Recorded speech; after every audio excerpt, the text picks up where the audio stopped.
Sejam todos muito bem-vindos ao 100º episódio do Mentes em Ação. Bate-papo com pessoas reais que sonham, planejam, arregaçam as suas mangas, fazem a coisa acontecer, vivem dos seus próprios sonhos. Muito obrigado a todos os nossos colaboradores, todos que estiveram presentes nesses 100 episódios. Hoje nós contamos com a @eagoranutrinha, a nutricionista que faz o plano perfeito para o teu emagrecimento. @create, 2 Cs e 2 Ts, um escritório de relações públicas que faz planejamento estratégico para o desenvolvimento do teu negócio. Estúdios Combo, teu podcast aqui no estúdio, na tua casa, na tua empresa, todo o material audiovisual, tudo que vocês precisam para se comunicar da maneira mais assertiva com o seu público-alvo. E @BeWellBR. BeWell é uma plataforma de agendamento online com psicólogos. Todo mundo precisa de um acompanhamento psicológico. www.bewellbr.com.br. A BeWell atende empresas, colaboradores de empresas, atende também pessoas físicas. Entrem lá, se cadastrem e desenvolvam, façam um acompanhamento que é muito necessário para todo mundo. Cara, com enorme satisfação, eu recebo o que eu sempre falei na minha vida, talvez eu vá falar para ele hoje pela primeira vez. Sempre quando a gente é criança, nós temos os nossos grandes ídolos, as nossas grandes referências no esporte. Quando eu era criança, eu queria ser jogador de futebol. Sempre atuei muito no futsal. E para mim, era muito claro que existiam Romário e Ronaldo, craques do campo. E tinha um craque, para mim, mundial, melhor do mundo, no salão, que era Luiz Fernando Ortiz. E estou recebendo hoje, no Mentes em Ação, o meu grande ídolo de infância. Seja muito bem-vindo. Muito obrigado. É um prazer estar aqui, né? E principalmente no 100º programa, né? Aos parabéns para vocês pela qualidade do programa, né? E pelas pessoas que vieram. Eu tenho acompanhado bastante as entrevistas e é uma qualidade imensa ver e também, né? De ser tu o protagonista disso, né? De ter a qualidade de entrevistá-los e estar nesse momento. Cara, vou contar um pouquinho assim da minha relação com o Ortiz, né? Acabei, durante a minha vida pessoal e profissional, ficando muito amigo da Fernanda, do Léo, que são os filhos do Ortiz. Passei a frequentar a casa 10, né? Casa 10. Passei a frequentar a casa do Ortiz, que era, como eu disse, minha grande referência no esporte, na minha juventude, e eu acho isso uma satisfação, um prazer imenso. Talvez poucas pessoas no mundo possam, né, ter uma conversa franca, ter uma convivência com um ídolo que a gente só via pela TV e depois acabar frequentando a casa. Então, para mim, sempre foi uma satisfação enorme estar lá com vocês, conversar, trocar ideia. Eu lembro que na final do Mundial Fluminense e Manchester City, a Fernanda estava em Porto Alegre, me convidou, vem aqui assistir. Nós vamos assistir com meu pai, hoje é aula grátis. E os comentários durante o jogo, então... E realmente, cada comentário interno ali, nosso, né? É uma coisa... E a Fernanda me olhava e falava assim, viu? Falei, aula grátis. Muito legal. Então, cara, um prazerzaço te receber aqui mesmo. Mentes em Ação, tu disse que tu acompanha, mas é um espaço que eu gosto de trazer pessoas do nosso dia a dia, pessoas reais, que realmente arregaçam a manga, que realmente vivem dos seus próprios sonhos. Tem gente aí que é DJ, tem gente que tem um salão, uma barbearia, tem gente, sabe?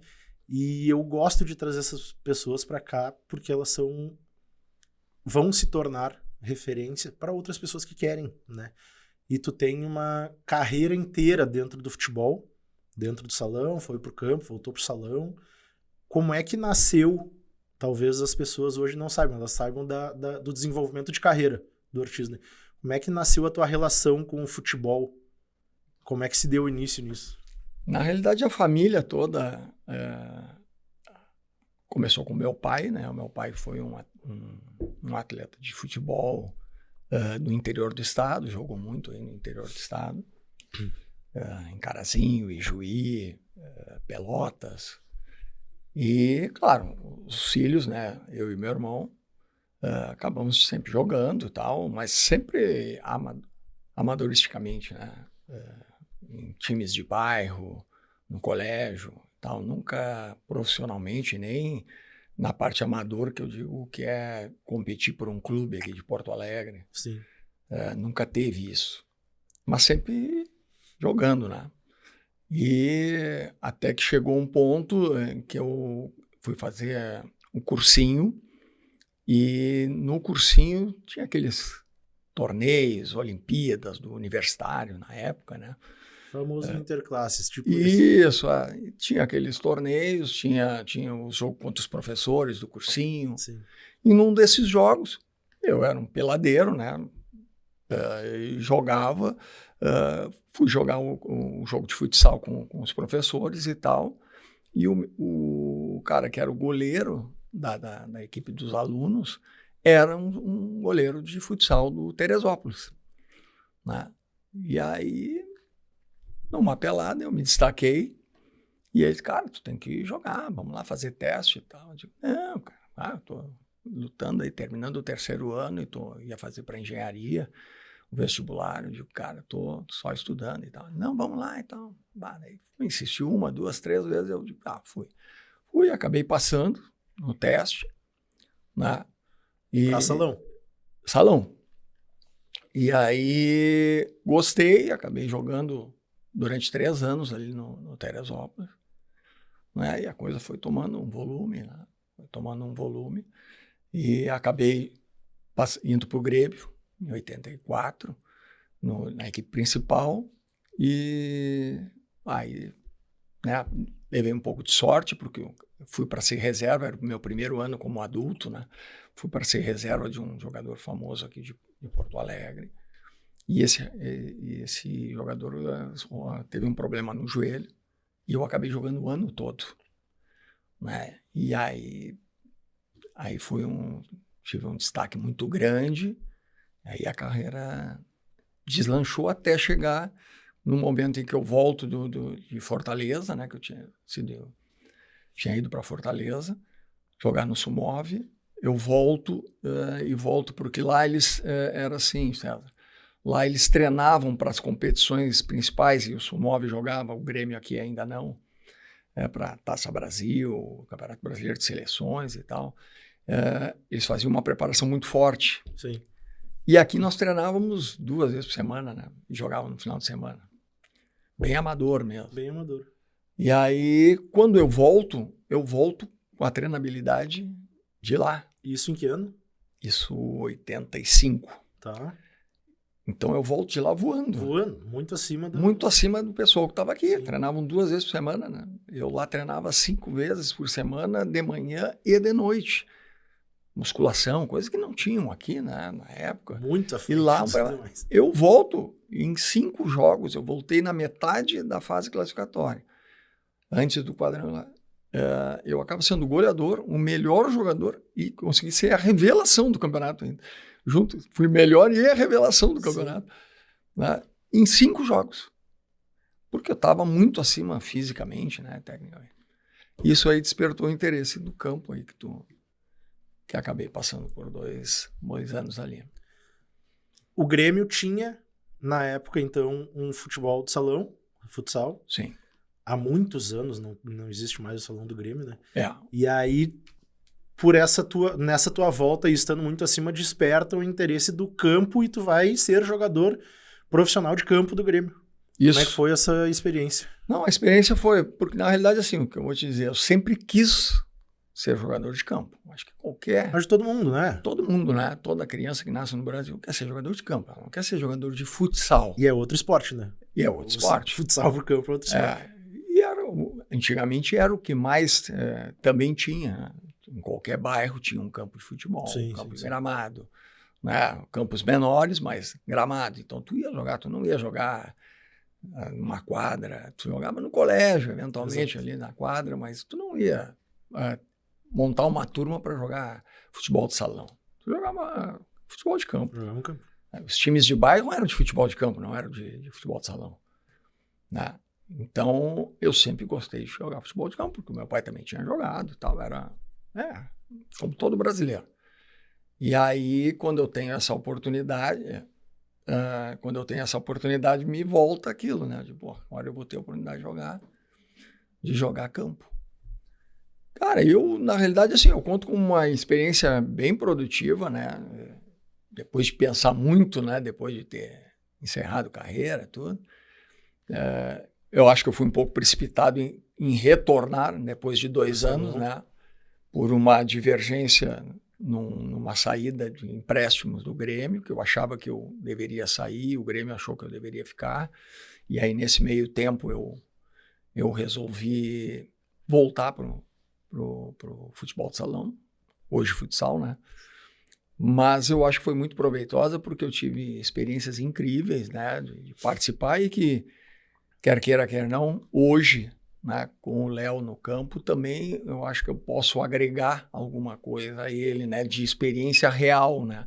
Não de uma experiência, no futsal, porque são mundos diferentes, né? Exato. Tem muita coisa parecida, muita coisa que tu pode utilizar em todas as áreas, né? De gestão, de treinabilidade, de tudo, mas são mundos diferentes, né? Eu ia falar, esse é um ponto que tu tocou, que eu não sei, acho que não existia na época. Hoje a Fê é manager de carreira e ela com certeza participa de decisões ali do Léo. Que talvez lá na tua época, trazendo pra tua época, 85, 87, Campo Grêmio, tu disse que tu tomou uma decisão talvez precipitada para voltar pro salão.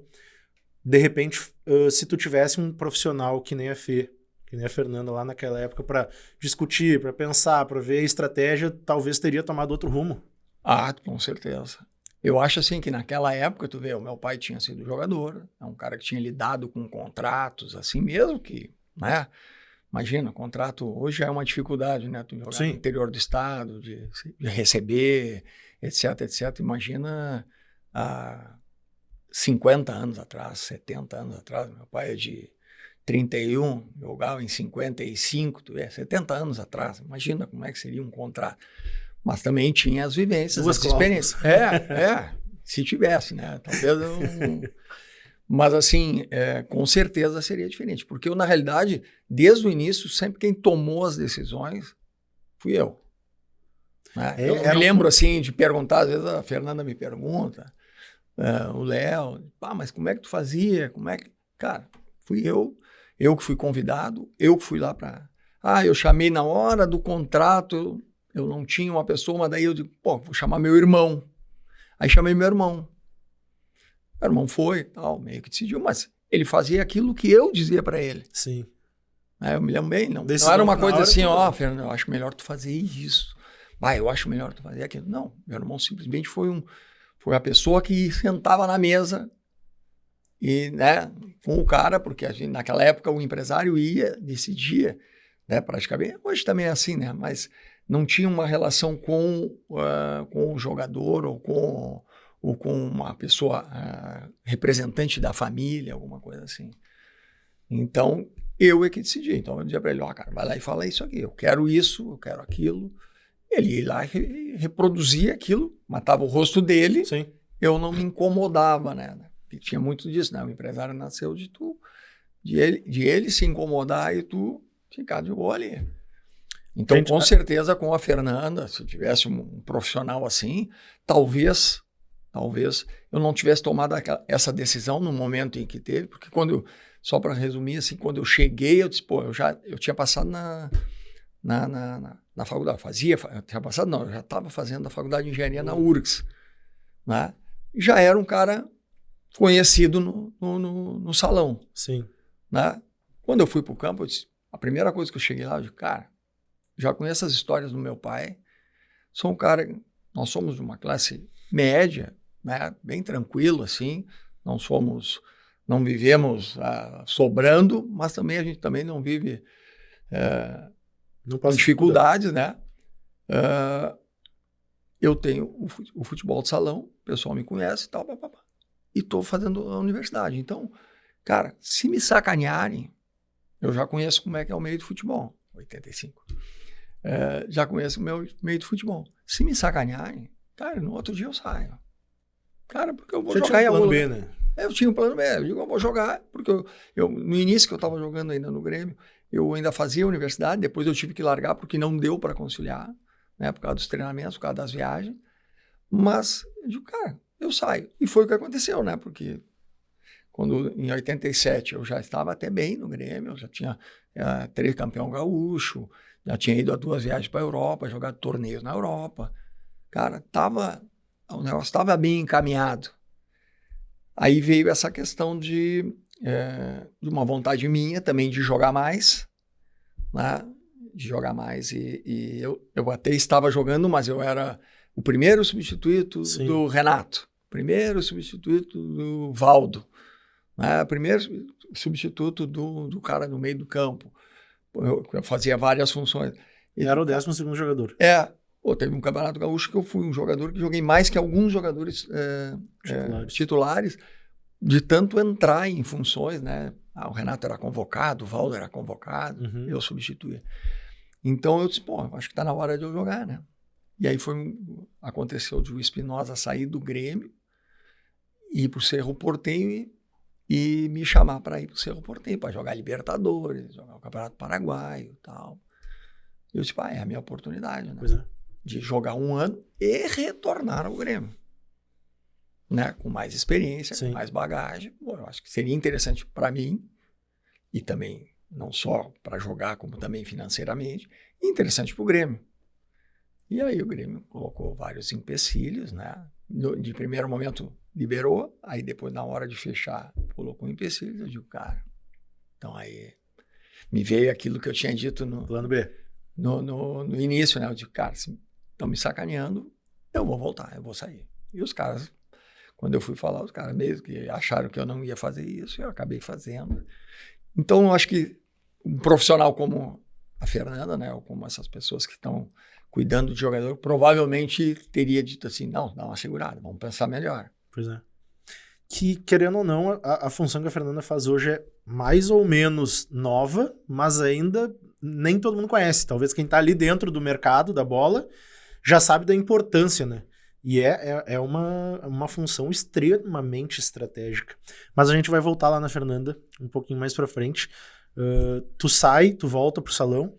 E assim, carreira no salão também decolou, né? Porque seleção brasileira, se eu não me engano, tu foi Espanha uma época. Voltou, tu tava naquele campeonato, acho que o Mundial do Inter? 97?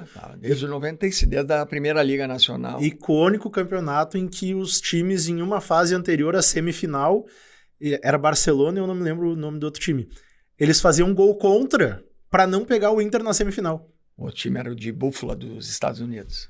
Cara, que loucura foi essa? Vocês assistindo aquilo, vocês pensavam o quê? Foi muito engraçado. Só para também resumir, eu saio do Grêmio, eu volto pro Grêmio, salão, né? E aí logo em seguida a Enxuta vem, me contrata, né? E começa aquele projeto, né? Que foi quando começa realmente o futsal profissional, né? De treinar. Antigamente, como eu disse, nós treinávamos só durante a noite, né? 2 vezes por noite, e 2 vezes na semana. E aí, bom, a Enxuta já volta, aí começa o profissionalismo, que é treinar todas as manhãs e todos os finais de tarde. Então, aí vira profissional, e aí há uma, né, não só da Enxuta, como da Perdigão e da Bradesco do Rio, Perdigão de Santa Catarina, uma polarização do profissionalismo, e aí começam a ganhar os campeonatos, os principais campeonatos, e aí os outros times acabam vindo junto nesse investimento, né, as outras empresas, normalmente empresas. Aí, quando eu saí da Enxuta, eu ainda volto ao Sumov, né, quando termina a primeira fase da Enxuta, né, por problemas da empresa. Aí eu vou para o Sumov novamente, em Fortaleza, fico 2 anos e volto para a Empacel, que daí é formado uma das maiores equipes que teve no país. A Empacel que ganha tudo durante 3 anos, né? Inclusive o Mundial também, Mundial Sul-Americano, brasileiro, tudo. E aí eu vou para a Espanha e retorno para o Inter, né? E aí sim, num projeto novo do Inter, patrocinado pela UBRA, né? Pela universidade, nos 3 primeiros anos. Eu cheguei no 2º ano. O primeiro ano foi o ano que o Inter volta, 95, e eu chego em 96. E aí, em 96 nós ganhamos a Liga, em 97 nós temos o Mundial no Gigantinho, né? E que acontece essa... Nós, na realidade, César, nós tínhamos jogado antes, tínhamos ganho, não me lembro de quem, acho que do Boca Juniors, alguma coisa assim, não me lembro da equipe que nós ganhamos antes, e aí jogava o de Búfala e o Barcelona. Mas isso tudo ocorreu por um tropeço nosso. Porque o que foi feito? Foi feito 2 chaves de 4, né? E colocado o Inter como cabeça de chave de uma das chaves e o Barcelona como cabeça de chave da outra chave. E aí o que acontece? Nós temos um time... Agora, como é que é o nome do time? Um time holandês, daqui a pouco eu me lembro. E esse time era um time bom. E nós estamos jogando e nós estamos ganhando bem desse time. Cara, e acontece, não sei o que aconteceu no segundo tempo. Nós estávamos ganhando 5-1 no primeiro tempo. Uma coisa assim. O jogo termina 7-5 para esse time holandês. 7-5. Pô. E aí o que acontece? Aquilo que estava se pensando na organização do campeonato, que o Inter vai ser primeiro da chave e o Barcelona vai ser primeiro da chave. Sim. O Barcelona vai enfrentar o segundo e o Inter vai enfrentar o segundo da chave do Barcelona.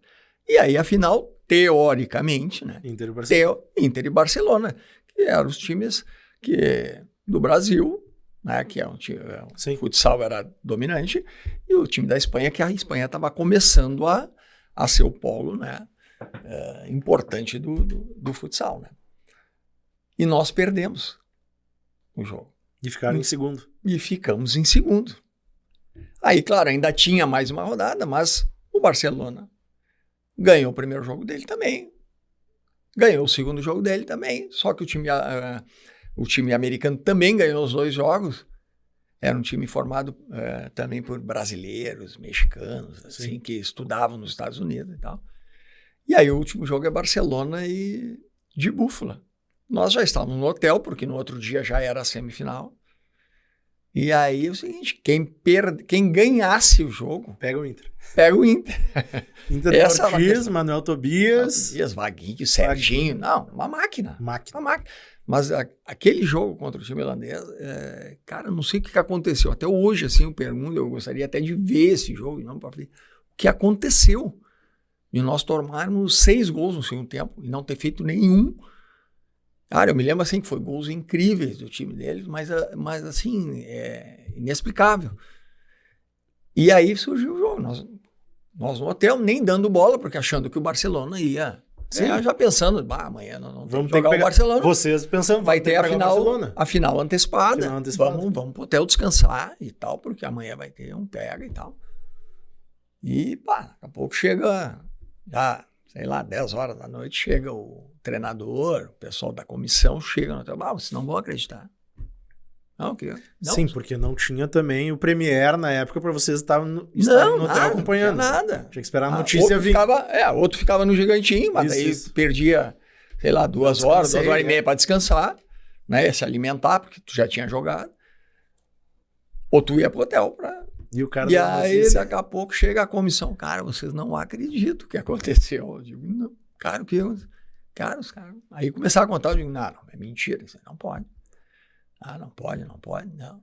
Daí os caras roubavam a bola do adversário e faziam um gol contra. Aí o outro time ia lá e fazia gol contra pra ver quem... Aí, na hora que eles deram conta que cada um tava fazendo isso aí, daí o time do de Búfala se deu conta um pouquinho atrasado, e aí não conseguiu, acabou o de Búfala caindo, ficando em primeira, acabou ganhando o jogo. O Barcelona fez gol contra. Cara, não existe.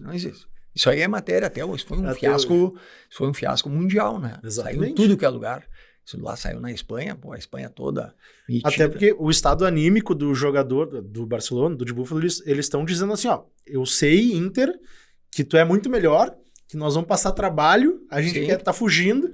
Pô, imagina vocês recebendo a notícia falando assim, cara, vamos pra cima dos caras. Porque na realidade até, claro, o futsal, como qualquer esporte, ele é competitivo e tudo pode acontecer, ainda mais num campeonato que tu vai decidir um jogo só, né? Sim. O Barcelona poderia ganhar do Inter, como até fez frente na final, mas o favorito para ganhar disparado era o Inter, né? Que tinha 4, 5, 6 jogadores de seleção brasileira, o que já tinham passado. Então ninguém... Ser vice-campeão, jogar a final do Mundial, já era uma honra para esses outros times. Né? Bom, se nós perdemos para o Inter. Né? Pô, que tem o Manuel, que tem o Ortiz, tem o Serginho. Pô, é a seleção brasileira. Se nós ganharmos, pô, nós fizemos um feito histórico. Feito histórico. Então a necessidade era muito grande de chegar à final. Né? De chegar à final. A obrigação era chegar à final. Então, aí quando aconteceu isso aí foi uma pena porque tinham 2 jogadores brasileiros no Barcelona, né? Desde aquela época, Espanha, eu inclusive participei de campeonatos também lá, e normalmente eram 2 estrangeiros que tinham nos times espanhóis, e quase sempre, né? Quase que na totalidade eram jogadores brasileiros, e os outros eram paraguaios, mas normalmente eram. E eles tinham 2 jogadores brasileiros, e tinha eu não sei se a comissão era, mas o treinador era brasileiro também. Sim. Dizem que partiu dele, até hoje eu não sei, mas a única coisa que eu sei é que é um fiasco mundial e de tempo em tempos vira matéria, né? Enfim, esporte. Campeão mundial, medalha no peito, reclama com a FIFA. E aí acabou nós jogando com o de Bufa, foi uma goleada homérica, assim, porque era um time inferior até o time do Barcelona. E o Barcelona acabou ganhando desse time holandês. Sim. Foi um jogo bem disputado, mas acabou ganhando e a final conseguimos ganhar. Depois que tu encerra a carreira como jogador, eu me lembro que tu volta pro campo para um projeto no Inter que era o Aprimorar. Era esse o nome?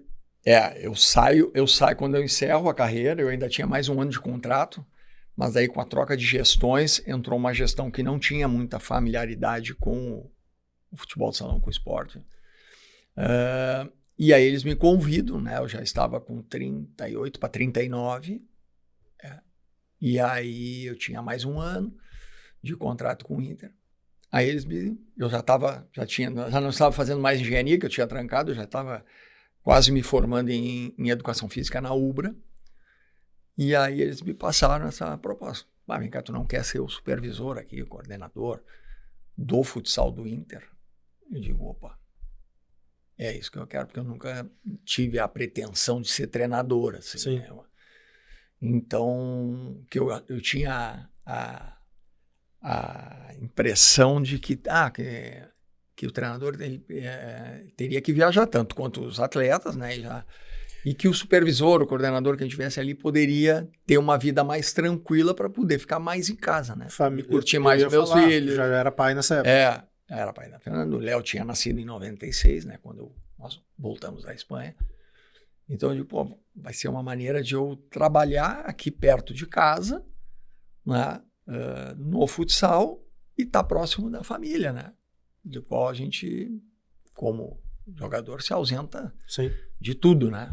Por muito tempo. E aí, errôneo, né? Lê do engano, né? Porque o coordenador viaja tanto quanto. Ou até mais, né? Porque às vezes tu tem que ir antes, tu tem que... Então, eu aceitei e aí fiquei durante 2 anos, onde permaneceu ainda o futsal, que foi 2003, 2004, 2003 ficou o futsal principal e as categorias de base, em 2004 ficou só a categoria de base. E aí, nesse período, troca a gestão também no campo, e aí uma criação do Hélio Carraveta, do projeto Aprimorar, juntamente com o professor Eduardo, que era do profissional, eles montam o projeto Aprimorar, e aí o projeto tinha que ter alguém para treinar os atacantes. Né? Porque na época o Inter estava tendo algumas dificuldades com os atacantes, então estavam fazendo gol. Entre aspas, um professor de finalização. Preciso que tu ensine os caras a fazer gol. A passar mais confiança, né? Um treino específico, criar treinos específicos, né? Para os atacantes. E aí depois virou, né? Acabei virando o coordenador, né, desse projeto, que era do Hélio. O Hélio, como tinha muitas atribuições no profissional, passou o primeiro ano, né? Nos deu as tintas do que ele queria, Sim. do que o projeto era. E aí passa para mim, e aí o projeto durou aproximadamente 15 anos. Eu acho que é um dos projetos mais longevos que teve dentro do clube. Infelizmente, pelo que eu sei, né, ele, logo que eu saio, ou 2 anos depois que eu saí do clube, ele acabou. Agora, foi um projeto que teve um sucesso muito grande e que foi copiado, né? Até copiado é uma palavra forte, né? Inspirou. Ele inspirou, exatamente. Eu acho que ele inspirou outros clubes, né? Pessoas que trabalhavam comigo ali foram para outros clubes. Porque ali naquele período saíram atacantes do Inter de renome internacional, né? Tu chegou a participar deste programa contigo, Luiz Adriano, se eu não me engano? Luiz Adriano, Pato, Tyson, Walter, Leandro Damião, né?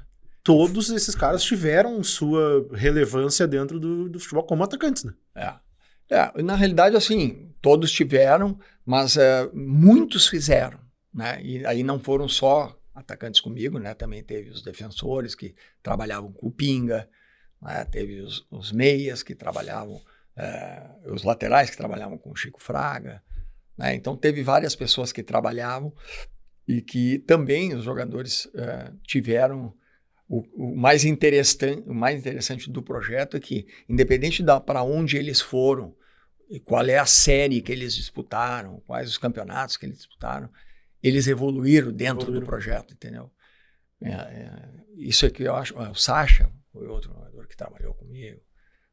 Então, eu acho que isso que foi importante. O projeto ele alavancou isso, tanto é que e outros jogadores menos conhecidos, mas que estão jogando na China, que estão jogando na Rússia, né? Esses jogadores até hoje, né, agradecem assim, o trabalho e durante o período que estava se trabalhando, os atletas que não estavam no projeto, porque inicialmente eram jogadores que eram selecionados, que eram jogadores que a gente, entre aspas, via dentro de uma comissão um potencial e uma maior possibilidade de chegar logo ao profissional. Então, nós meio que agilizávamos esse processo. Foi muito importante e uma pena hoje que ele não está mais. Ortiz, hoje, estamos falando de 2025 e a gente está falando de um projeto criado lá pelo Hélio, Mente Brilhante, 2005, né? Hoje tu assiste, tu acorda de manhã, sábado, domingo, liga a TV e assiste a Premier League e tu escuta os caras falando assim, o fulano de tal é treinador de bola parada, treinador de falta e escanteio do Arsenal.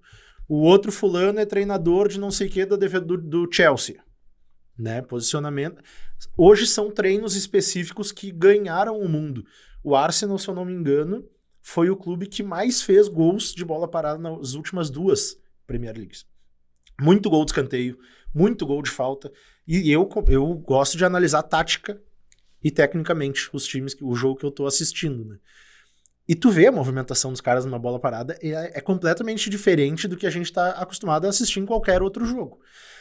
Tu acha que esse projeto que vocês começaram lá em 2005, que inspirou tantas outras equipes e profissionais, ele hoje, dá para dizer que os maiores clubes do mundo entenderam a importância e desenvolvem, então esse projeto ganhou o mundo?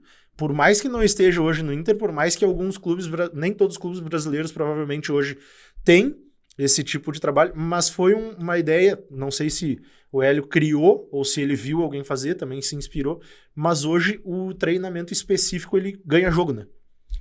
Ele ganha jogo. Eu acho que no futebol está se achando novas maneiras, e aí com treinadores específicos, de se ganhar o jogo. Exato. Antigamente, talvez a bola parada, a importância maior era na cobrança de faltas, né? De o cara treinar exaustivamente, aí daqui a pouco começou com as quantidades de jogos, e isso é o ponto determinante da redução desses treinamentos também, porque tu não tem mais o tempo, e quer queira, quer não, ele é um treino que desgasta um pouco, né? Claro, vai muito de quem participa da comissão para dimensionar isso durante uma semana de trabalho, quando tu tem, né? Hoje tu não tem uma semana. Olha, os jogadores, eles já estão diminuindo até as viagens. vê os clubes aí que daqui a pouco vem, o Flamengo veio jogar com o Internacional aqui, vem, joga um jogo, já tem outro jogo aqui e já fica, para poder ganhar tempo, para o jogador descansar, mas para treinar não, né? Porque é difícil de tu arrumar tempo para treino. Então tu tem que aproveitar vídeos, tu tem que aproveitar tudo, né? O momento que tu tem, o tempo que tu tem, às vezes reduzido, para tentar aperfeiçoar mais uma forma de ganhar o jogo. Agora, quanto à questão ali, o nosso aprimorar era um projeto mais específico, técnico, um pouco tático, né? De movimentações que os atletas faziam durante o jogo, que as equipes faziam. Tu tentava criar exercícios situacionais que aconteciam no jogo e não só a repetição por si só, né? Todo mundo quer o treino analógico, tu ficar como todo mundo... eu, por exemplo, eu aprendi a bater com a perna esquerda num paredão. Eu também. Eu ficava, pé direito, daqui a pouco, opa, pé esquerdo, né? Porque uma pessoa uma vez me disse, cara, eu ia com meu pai jogar bola e um cara que eu nem sei de onde ele surgiu, né? O meu pai ficava ali tomando a cerveja dele, conversando com coisa, e o cara chegava assim, pô, Vitor ali batendo bola, pô, tu não bota o pé esquerdo na bola, vamos ali. O cara me pegou, não sei nem quem é o cara, eu ia ali ficar. E aquilo ali, comecei a me acostumar a fazer. Incrível. Entendeu? Então, claro que hoje tu vai dizer que vai fazer um paredão e tem muita gente que faz ainda. E acredita nisso e eu acredito. Mas não é só o treino analógico, tu tem que fazer o treino específico. Tu vai estar, durante a partida, em movimento. Então tu tem que criar situações, exercícios com movimentação para que o atleta chegue em condição e aí sim ele tome a decisão do que ele vai fazer. E isso aí provavelmente, isso já se disseminou dentro do Brasil, né? Porque várias pessoas me ligavam durante o período que eu estava trabalhando no Inter. Pô, como é que é o teu projeto? Como é que é isso? E eu nunca deixei de... virou o lapidar no Grêmio, porque um cara que trabalhava comigo foi pro Grêmio e ele levou o projeto. Aí virou o Diamante Azul no Cruzeiro. Então o cara me ligou e disse, é assim, porque cada um vai dar de uma maneira. O grande segredo do aprimorar era tu conseguir inserir ele dentro da semana de planejamento da equipe. Hoje, que nem tu disse, hoje mais difícil. Muito difícil. Muito mais difícil. Né? Hoje muito difícil. Eu acredito piamente no trabalho, né? Do trabalho desse aprimorar, que visava a parte técnica e tática, como no trabalho de bola parada, que isso já tinha há muito tempo. Sempre teve. O Chico Fraga era o treinador de bola parada do Internacional há muito tempo. Né? Só que, claro, tu tem um período, e às vezes curto para isso. Eu me lembro lá nas categorias, o Chico trabalhava lá também, depois ele saiu do aprimorar e começou a ser o treinador de bola parada de todas as categorias, então ele tinha meia hora. E o futebol mudou muito também, no sentido de físico, movimentação e tático, né? A Europa, minha visão, não sei se tu concorda, a Europa começou a implementar isso, porque o jogador brasileiro, ele sempre vai ser melhor tecnicamente com a bola no pé, no 1 contra 1, contra qualquer outro jogador. Só que não é um jogador que ganha jogo, né? Antigamente até podia um cara numa bola parada ou numa jogada de efeito ali, driblar 2 e fazer o gol. Na Europa eles começaram a entender que se o time que tem 10 aqui dentro, 11, né? Vamos pensar eu gosto muito desse exemplo do Neuer na Alemanha. Zagueiro. Eu fui naquele Alemanha e Argélia no Beira-Rio, Copa de 2014. Neuer zagueiro. Neuer zagueiro. Maior jogo que eu vi de um goleiro. Né? Se os 11 se mexerem pra cá, o treinador começou a ver que o time adversário vai fazer esse movimento. Então, se a gente conseguir cruzar a bola, jogar para outro lado, e o cara tiver um bom domínio, né? Tô em vantagem. Então, hoje, a questão tática de movimentação, os treinadores de lá, eles conseguiram ver que se eu fizer esse movimento, vai abrir essa brecha aqui. Se abrir essa brecha, é a brecha que eu preciso. É assim que eu vou fazer gol, né? E o Brasil ainda, ao meu ver, está caminhando para esse sentido. A gente já vê times hoje, Flamengo, Palmeiras, que eles têm esse conhecimento tático e técnico. Não são todos. Por isso que a gente diz hoje que o Flamengo e o Palmeiras eles estão muito acima de todos os outros, e os outros estão galgando seu espaço taticamente para fazer frente a esses times. Que vai ser muito difícil também, porque o Flamengo, contrata, quer um jogador tal contrato, né? É muita grana envolvida. Palmeiras também, enfim. O que tu pensa dessa situação, assim, da troca de pensamento cultural do futebol brasileiro?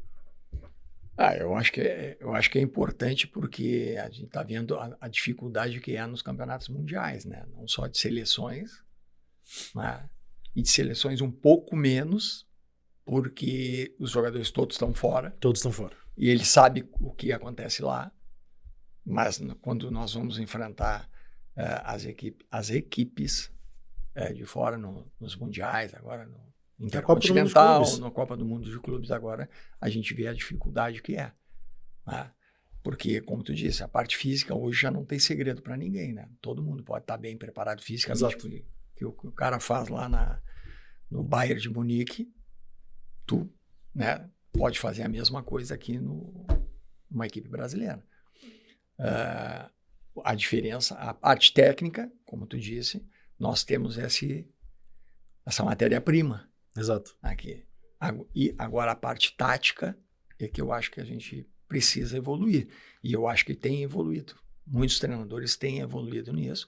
E até faço agora um paralelo com o futsal, que antigamente nós decidíamos os campeonatos.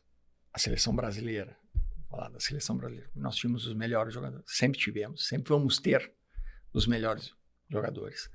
Né? Porque aqui a matéria-prima é vasta, muito mais do que na Espanha ou em qualquer outro lugar do mundo. Só que daí os outros, o que aconteceu com a Espanha? A Espanha começou a levar treinadores brasileiros.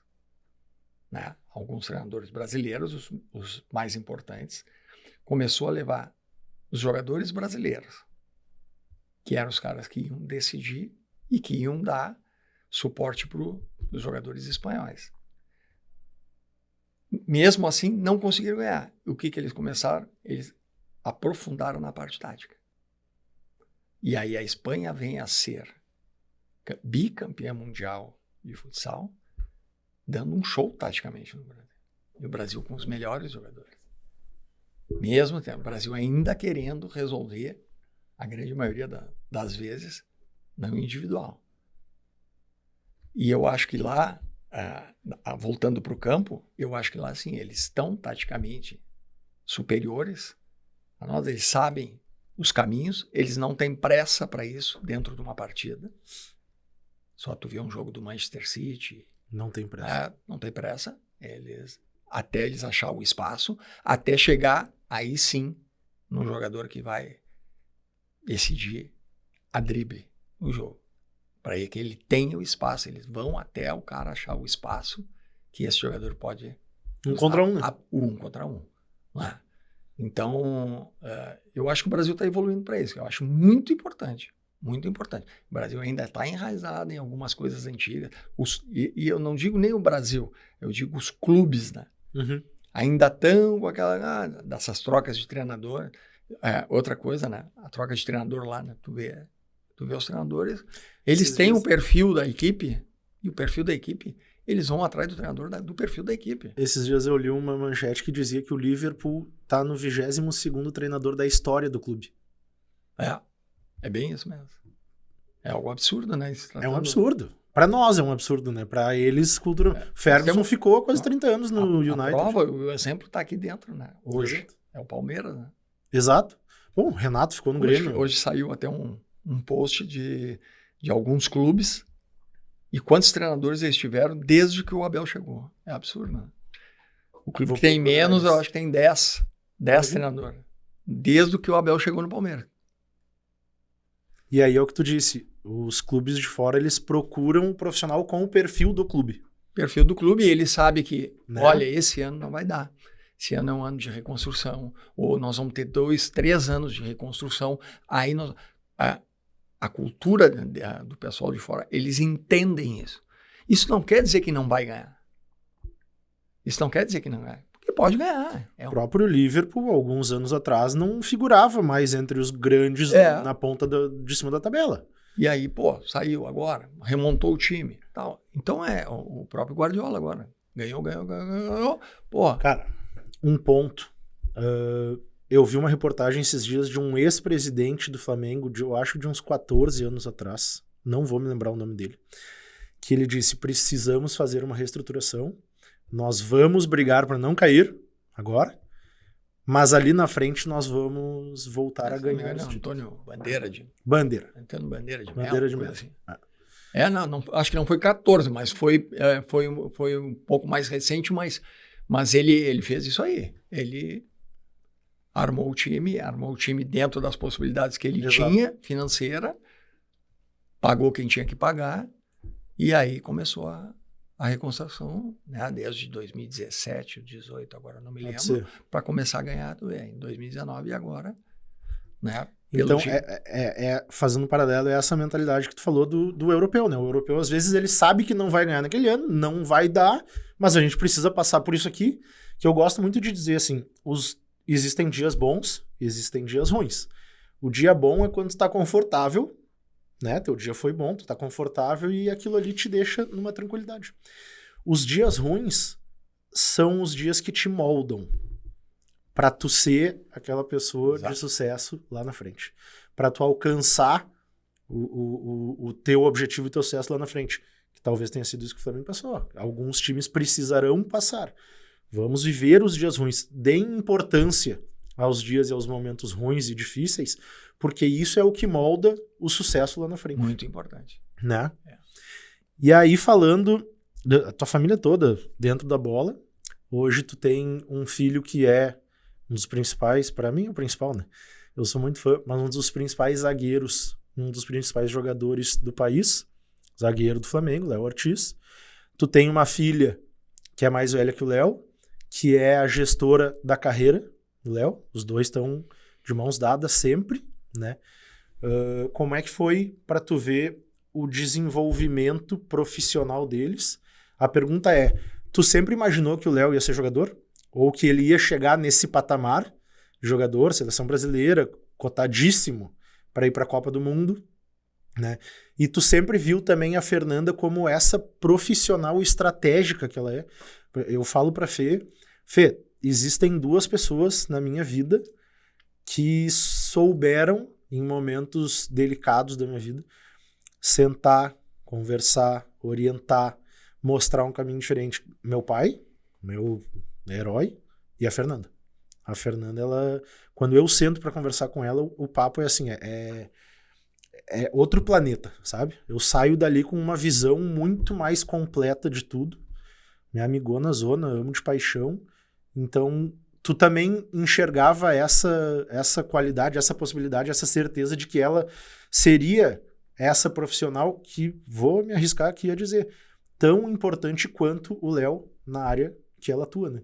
Uma das, provavelmente, principais do mundo como manager de carreira. Cara, imaginar, não imaginava, né? Nem que o Léo fosse jogador, né? Porque acho que não é pelo menos nunca foi uma preocupação nem minha, nem da Jussara. Né? A gente sempre deixou eles bem à vontade para decidir, tomar as decisões, escolhas, né? Que a gente faz na vida. Sempre com orientação, tudo, mas sempre deixando eles bem à vontade, oportunizando, né, no caso do lado esportivo, a jogarem tênis, né, fazer balé, no caso da Fernanda, jogar futsal, jogar fut7, sempre ficaram bem à vontade. A Fernanda jogou também, né, jogava, adorava jogar também, que foi a que pegou mais meu período, a minha carreira, né. Sim. Era rato de ginásio, né, a Fernanda, muito mais do que o Léo, porque o Léo já me pega quase encerrando a carreira, e ainda muito pequeno. Agora, eu não tinha a noção que eles poderiam vir a chegar. Tinha a noção de que eles seriam pessoas do bem, né, que foi sempre que a gente passou, né, que tivesse valores, né, os valores que eu e a minha esposa passávamos diariamente para eles, né? de valores éticos, né, e tudo. Isso era a nossa preocupação e o nosso sonho, né, que eles fossem pessoas boas e aquilo que eles escolhessem, né, aí sim, eu acho que a Fernanda disse uma vez, e é muito legal quando tu fala alguma coisa há muito tempo atrás e a pessoa que ouviu, sim, tu vê que marca ela aquilo que tu falou, né? A única coisa que eu sempre disse para eles, o que vocês se entregarem, o que vocês escolherem, se entreguem de cabeça, né? Se entreguem de cabeça, sejam o melhor possível, o melhor profissional possível daquela área. Porque eu poderia ter sido engenheiro, eu resolvi jogar futebol de salão, escolhi jogar futebol de salão, que não era nem profissional, não me dava nem dinheiro, né, no início. Depois escolhi educação física, mas sempre aquilo que eu escolhi, né, eu era muito profissional. Eu era muito profissional. Mesmo ainda sendo, em alguns momentos, o esporte não ser profissional, ser um amador, um semi-profissional, eu era muito profissional. Isso eu quis passar para ele. Cara, a escolha que vocês fizerem, se entregue. Valores. Né? Valoriza. Valores. Porque isso é importante no transcorrer da vida de vocês. E aí tive essa grata, né, orgulho, né, de tanto um como o outro, né, naquilo que eles escolheram, né, o Léo de jogar, o Léo queria jogar futsal, ele não queria jogar futebol, e aí por conselhos, não meus, mas conselhos de amigos, né, meus, que jogavam junto, que foram treinador dele no futsal, disseram, cara, pô, tu tem condição para jogar um campo, por que tu não vai? Aí ele foi, né, e conseguiu.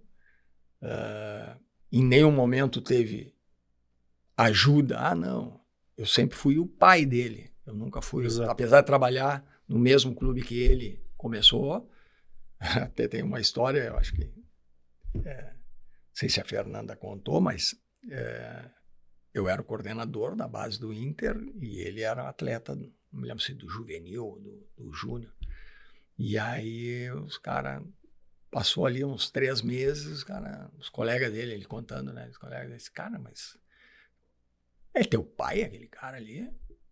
Daí o Léo todo tio, né? Não é meu pai. Cara, mas vocês nem se falam. Cara, eu tô aqui há 6 meses aqui no Inter, aqui, eu não vi tu falar com ele nunca. Meu pai eu falo em casa. Esse cara, a gente soube dividir totalmente, né? Não houve nenhum tipo de favorecimento ou coisa, porque também é outra coisa que eu sempre disse, cara, em um momento ele disse assim, ele fez teste 2 vezes, né? Na primeira vez ele fez quando pequeno, acho que tinha uns 13 anos, e ele deve ter ouvido muita coisa no vestiário. Sim. Eu não era coordenador naquela época, mas trabalhava no aprimorar, mas os guris sabiam que eu era o pai dele. E aí ele deve ter ouvido muita coisa no vestiário. Tá aqui só porque o pai trabalha, aquelas coisas, né? Deu uma semana, ele disse assim, cara, não quero mais porque eu só vou jogar lá porque tu trabalha lá. Aí foi outra coisa que eu disse pra ele, cara, se tu acha isso, tudo bem. Não tem problema não, tu quer sair, não tem problema. Agora, pode ter certeza que tu só vai virar jogador de futebol se tu quiser, não se eu quiser. Eu nunca pedi para ser jogador de futebol, de futsal. Nunca. Te oportunizei um monte de coisa aí. Pô, estudo. Pô, tudo cobrança, né? Estudo. O Léo, a Fernanda. Não era fácil, né? Não. Sabe disso? Não era fácil. Estudo dos dois. Eu imagino que desde aí, isso é uma gestão de crise, né? E eu imagino que desde aí a Fernanda já atuava nessa função que ela atua hoje, profissional, junto com o Léo em casa, sentada conversando. Com certeza. Né? Com certeza. Porque é uma gestão que precisa ser feita. O teu filho tá achando que é por tua culpa que ele não quer. E tu falou, não. Tu tem que querer. Então, vamos... E era um guri de 13 anos. 14 anos. Nessa primeira, assim, na segunda vez que também ele foi jogar... Já era 16. Ele foi jogar uma pelada comigo e ele acabou com a pelada. E aí até era com funcionários do Inter, né? E alguns diretores, coordenadores e tal. Daí os caras, vem cá, esse guri tá jogando no Inter, né? Daí eu digo, não tá. Tá, mas como? Ele tem que fazer teste, é isso? Aí eu disse assim, não, tudo bem. Ele disse, tá, então amanhã tu leva ele lá. Eu digo, eu não. Telefone, ele já tinha um telefonezinho bem chibunguinho assim, né? Daí eu digo assim, o telefone dele é esse aqui, pede pro coordenador da idade dele ligar para ele. Eu não vou. Não vou nem falar para ele. Eu acho que teve ele vai se ele quiser. Mas aí. Acho que teve uma história. Quando ele foi, aceitou e começou, tinha uma história que a Fernanda contou. Eu acho que vocês trabalhavam no mesmo lugar, vocês não iam juntos, né? Cada um ia num... Não. A gente, eventualmente... Normalmente, de manhã, a gente ia junto. Porque eu saía muito cedo e o treino da categoria dele era de manhã. Tá. Então, ele ia dormindo dentro do carro. Sim. Né? E aí, chegava lá, ele tomava café e tal. E eu ia para o trabalho. Porque a coordenação, o cara começava a trabalhar muito cedo. Aí eu acho que o que ela quis contar foi assim... Na volta, normalmente eu ficava, porque eu trabalhava o dia inteiro, e ele tinha treino só de manhã, ele voltava ao meio-dia de ônibus, até ali o Gigantinho, mais ou menos, sim. E dali ele ia para casa. Entendi. Eu acho que o que ela quis contar foi... Não, mas justamente essa separação que vocês souberam fazer de cada um trilhar o seu caminho aqui dentro. Exato. Era mais nessa situação.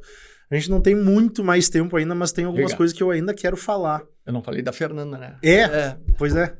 Não, e a Fernanda, cara... Foi não foi surpresa, né? Mas assim, foi muito legal e para quem está de fora, né? E eu sempre quis ficar de fora vendo o que eles fazem, a profissional que ela se tornou, né? Porque ela se formou em publicidade e propaganda, mas desde o início, como tu disse, eles sempre foram muito juntos, né? O Léo e a Fernanda, e por um pedido do Léo, a Fernanda começou a fazer a gestão da carreira dele.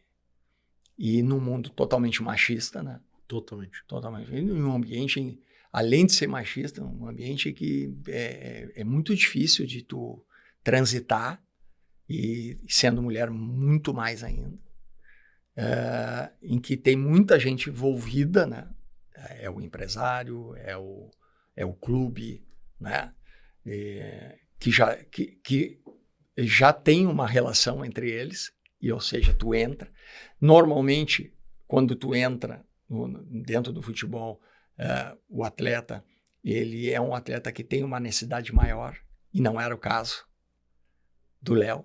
Sim. Né? De ter que sustentar a família. Sim. Né? De várias coisas, né? que envolvem o futebol. E ela entrou muito, muito forte, né?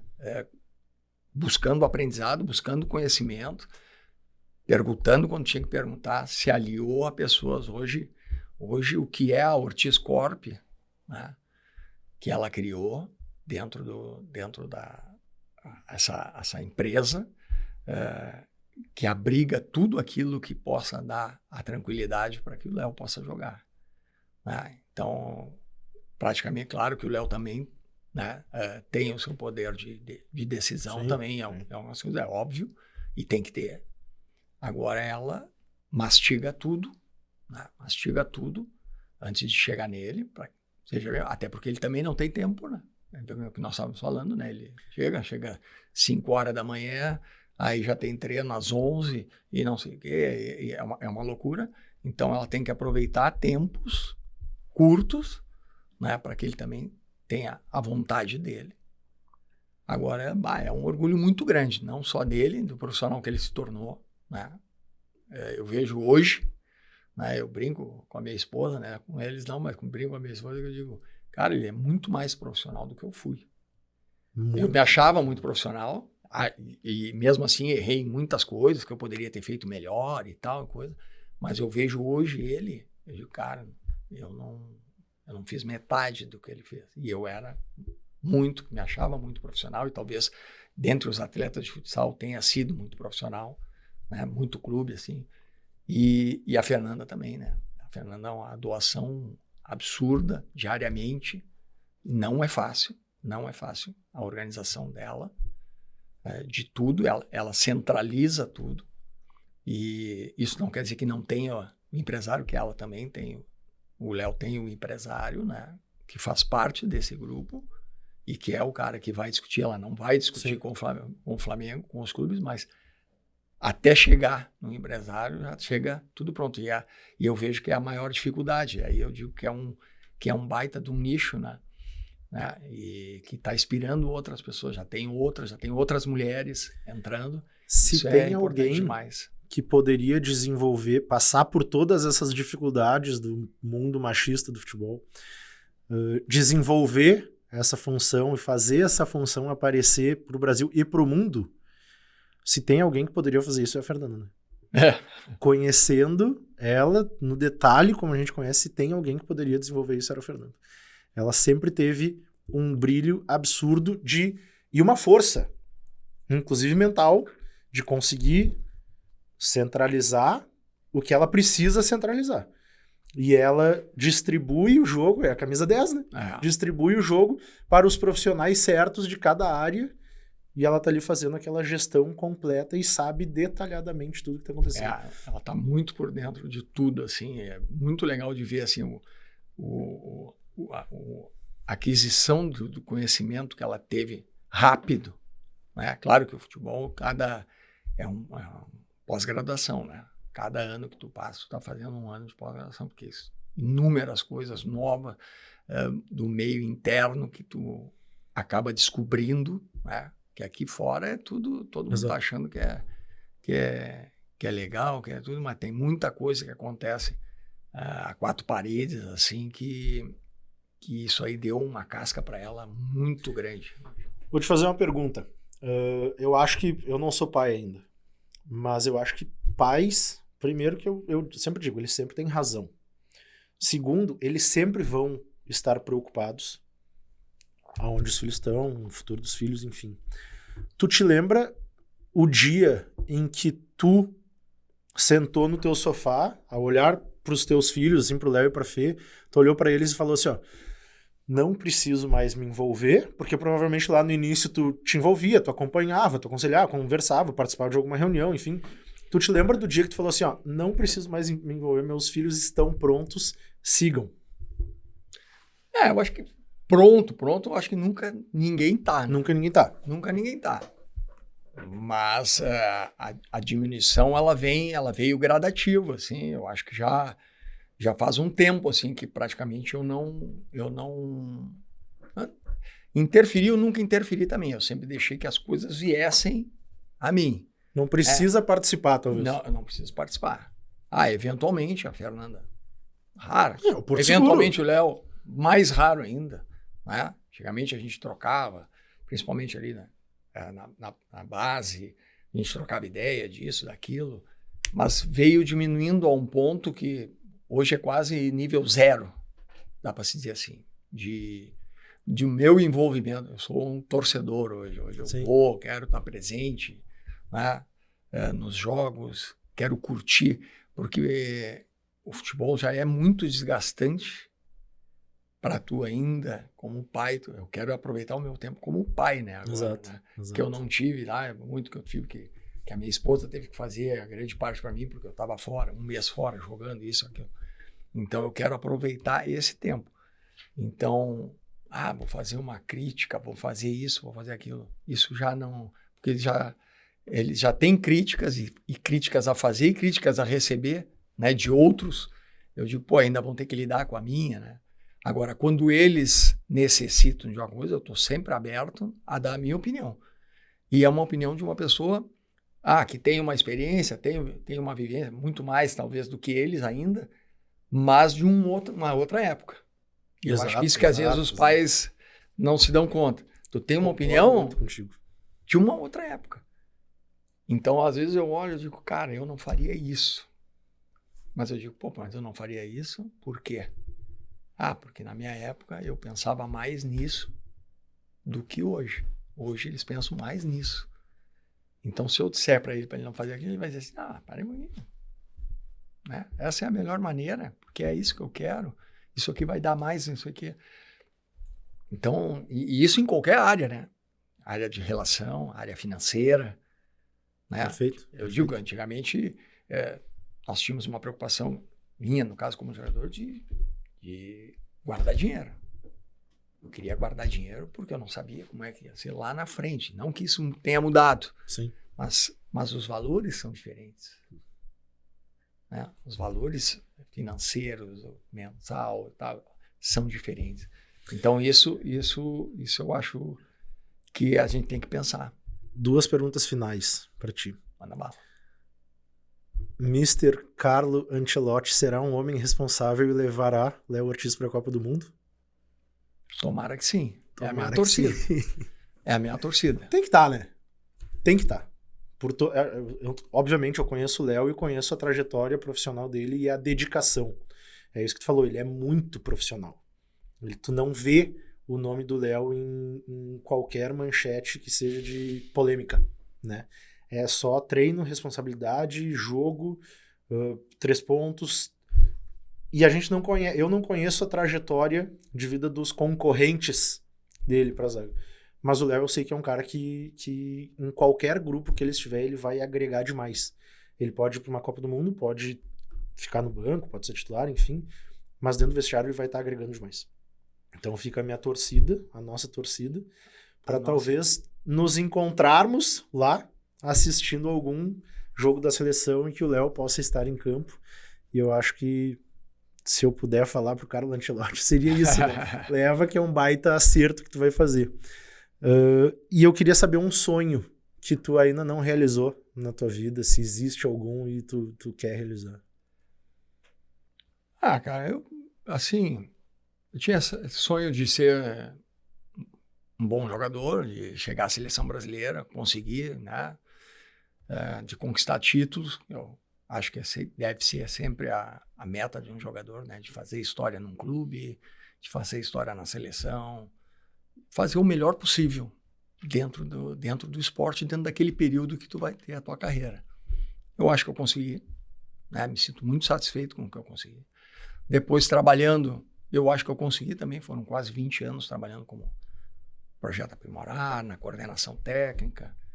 Me sinto realizado também. Eu acho que eu fui clube, eu fui profissional, eu fui amigo dentro da atividade que eu exerci. Eu tentei ver o melhor para cada um dentro daquilo ali, não só para as pessoas que trabalhavam comigo, mas também para o clube. E, como pai, né, me sinto muito orgulhoso, me sinto tranquilo pelos filhos, né? Não é forma de bolo, mas eu acho que como a gente lidou com eles, e não estou dizendo que é certa, que não teve erro, que foi tudo meu, não. Mas a maneira como a gente levou o básico, como a gente educou, tanto eu como a minha esposa, talvez até mais ela, eu acho que a gente também está realizado. Então, se eu tenho um sonho ainda é ver eles conquistando mais coisas, né? Tendo mais sucesso no trabalho, né? E que a gente, posteriormente, né? Quando tudo acabar que eu digo não estiver mais no esporte, o Léo já estiver fazendo outra coisa, a Fernanda também outra coisa, ou seja lá o que nós estivermos fazendo, que a gente continue junto. Né? Tu sabe o quanto a nossa família é esportiva, né? Nós torcemos por tênis, na Olimpíada. Sim. Todo mundo vê, todo mundo senta, todo mundo faz um churrasco, todo mundo bebe uma cerveja para ver o campeonato inglês, o campeonato espanhol, cada um tem um time em cada país. Isso sempre foi, né? Desde pequeno, sempre foi, a gente sempre lidou com isso. O esporte está na nossa vida e a gente hoje, nas nossas férias, né, normalmente futebol americano, beisebol, nós vamos a tudo que é tipo de jogo, esporte, participar nas viagens de férias, a gente está fazendo isso, comprando camisa dos clubes e tal. Eu espero que isso continue. Valores. Depois, exato. Valores. Talvez a Fernanda com mais filho, o Léo com os filhos dele, né? E a gente agregue ainda mais a família e continue dessa forma. Vida longa a casa dessa. E os Ortiz. Famosa casa dessa. Ortiz, fica à vontade para fazer o teu encerramento aí. Muita responsabilidade, não vivo eterno. Né? episódio 100 aí sempre tem, mas não, te agradecer aí de poder falar um pouco da minha história, né? Que já é longa, né? Já são 61 anos aí de vida, e falar um pouco da Fê e do Léo. E, cara, só te agradecer mesmo e dizer que vida longa também pro teu programa, né? Eu acho que ele realmente inspira. Eu acho que a história do Léo eu uso muito para muitos que me ligam, né? Pais de crianças, às vezes de 10, 11 anos, muito preocupadas do que as crianças estão fazendo. Eu digo, deixem elas se divertirem. Né? O Léo se divertiu até os 16 anos, quando ele começou a jogar. Né? Eu digo, deixa ele se divertir. Não, é como eu disse, não é forma de bolo, não é receita de bolo. Exato. Mas para ele deu certo. Ele se divertiu, ele jogou no colégio, ele jogou em escolinha, ele jogou outros esportes. E quando decidiu, foi, fez. E a própria Fernanda também, né? Talvez ela nem imaginasse estar onde está, né? Trabalhando com futebol, porque ela queria, tu sabe, né? A Fernanda é aquela amiga de todo mundo, quer estar em todos os lugares, quer estar em todas as festas, né? Conversa pra caramba e tal. E hoje ela está num meio em que realmente ela se entregou, né? Para conseguir fazer o que ela está fazendo, ajudando o Léo, né? De todas as formas, para que eles juntos, né, conquistem o máximo possível aí dentro do que eles estão fazendo. Então, parabéns aí pelo programa. Quem sabe um dia, né, tá na hora de tu voltar a casa 10 para um churrasquinho, né? Vamos embora, só chamar, meu telefone continua igual. Muito obrigado por tu disponibilizar um pouquinho do teu tempo para nós.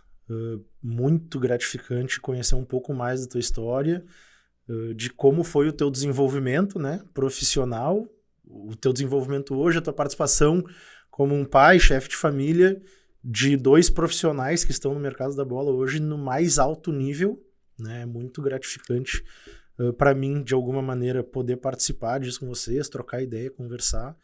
E muito bom ter o meu grande ídolo de infância aqui no Mentes em Ação, no 100º episódio. Eu estava programando o 100º episódio há alguns meses já. E graças a Deus deu tudo certo. Obrigado. Agora eu descobri quem era o meu único fã. Eu tinha o tênis do Ortiz, né? O Ortiz tinha um tênis da Pênalti. Tinha o tênis da Pênalti. Tênis da Pênalti com o nome Ortiz e eu tinha. Durante 10 anos. Então é isso, muito obrigado. A todos vocês que nos assistiram, muito obrigado por terem ficado conosco até aqui. Aqui embaixo tem um botãozinho para vocês se inscreverem no canal. Eu sou o @cesar.camerini no Instagram. Mentes em Ação também está no Instagram como @mentes.emação. E todos os nossos 100 episódios estão no Spotify também, em áudio, para vocês escutarem aonde quiserem, como preferirem. Muito obrigado a todos. Até a próxima.